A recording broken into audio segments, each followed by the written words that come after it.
Pemirsa, jelang pemilu presiden di Amerika, angka inflasi yang dirilis oleh The Fed masih belum sesuai harapan. Namun hal tersebut tidak mempengaruhi optimisme investor untuk menatap masa depan ekonomi Amerika. Angka inflasi diyakini oleh investor akan dapat dikendalikan dengan berbagai instrumen yang ada. Berikut liputannya untuk Anda. Bursa saham di Wall Street naik turun bersama keluarnya data terbaru seputar inflasi. Indeks harga konsumen yang keluar lebih awal akhirnya naik lebih drastis dibandingkan ekspektasi analis, meski angka secara tahunan turun ke 2,4%. Really, if you look underneath those numbers, the shelter component actually improved dramatically, which bodes well for the future reports, not PCE at the end of this, but next CPI. And the parts that printed hot were very volatile. So we actually are more bullish after their report. And that's somewhat reflected. If this was just a bad inflation report and shelter was still high, market would probably be down more like 50, 60 handles or more like a full percent. And it's relatively flat today. So most people are interpreting the way we are. Sementara indeks harga produsen yang memantau harga di tingkat grosir akhirnya tak berubah dibandingkan bulan sebelumnya, membuat kenaikan secara tahunan turun ke angka 1,8%.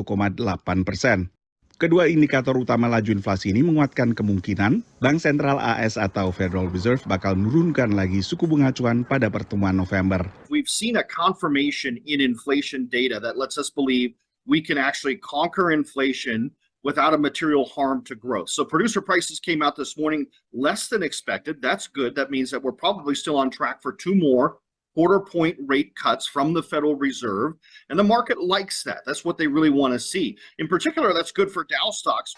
Saham dalam indeks Dow Jones akhirnya meroket, terangkat data soal inflasi dan pemasukan sektor perbankan yang bergairah. Notulen rapat Bank Sentral juga terbit pada pekan yang sama, menunjukkan dukungan bulat bagi penurunan suku bunga acuan yang diputuskan oleh The Fed pada pertemuan September. Dari 12 anggota komite, hanya 1 anggota yang Kepala The Fed Jerome Powell juga menekankan perlunya mencapai suku bunga netral, yang menurut pengamat bukan suku bunga 0% seperti saat pandemi. Neutral is actually the balanced rate, where you don't feel that you're restrictive and you don't think you're easy. It's almost like Goldilocks, that you have it's just perfect. It's just right for the economy to grow, but not constraining the economy. That's also known as R-star. If you ever read about R-star, that really is what they call the neutral rate.